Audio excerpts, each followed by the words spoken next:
So I'm just going to do a quick recap on a position I took on APVO here on the right on June 25th and some similarities that I saw between this pattern and CHNR that happened on June 12th.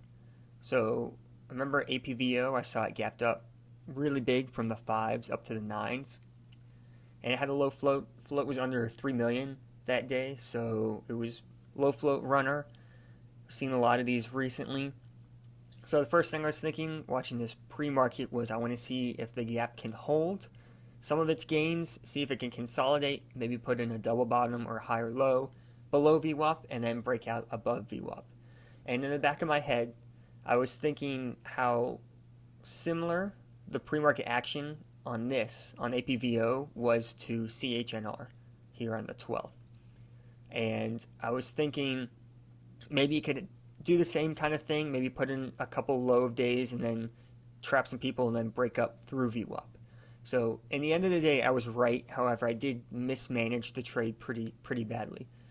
And I made a couple mistakes. So I was watching this at 9:30, watching it come down. So the first mistake I made on this morning was not double checking the chart on CHNR.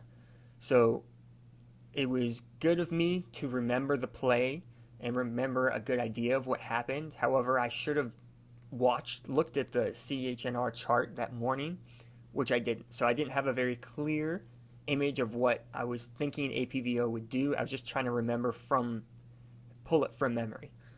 So that was the first mistake. The second mistake was I got FOMO pretty bad here. So I saw it come down, set a low of day at 940, and immediately start reversing. So in my mind, I was thinking, oh man, this is looking a lot like CHNR, because I was trying to remember it from memory. This is going to start running. It may put in a $2 a share run. I need to get in on this. As soon as it broke VWAP, I took my position. I remember it was in the 860s right here. Very emotional. Didn't want to miss out on any of the movement. Really just pure emotion, and it immediately got smacked right back down. And I saw it in one thing I did do right was I cut my loss pretty quick as soon as it couldn't hold VWAP. And unfortunately, because my count is still under the PDT, I ran out of trade, so I couldn't trade this again. But I just sat and watched it, put in a new low of day, grinds, make a higher low, push it a little bit higher, and then really start taking off. And eventually it went from the 830s, all the way up to 10, so it did put in a really good move. But at that point, I had already lost my trade, and I was already too emotional with the whole play in general.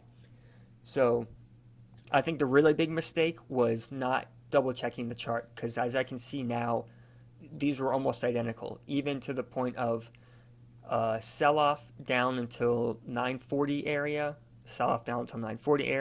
had a perk back up, get rejected by VWAP, put in a new low of day, and then continue. So maybe this morning could have been a really nice one, could have had a nice gain. Unfortunately, I didn't, and I learned some good lessons from it.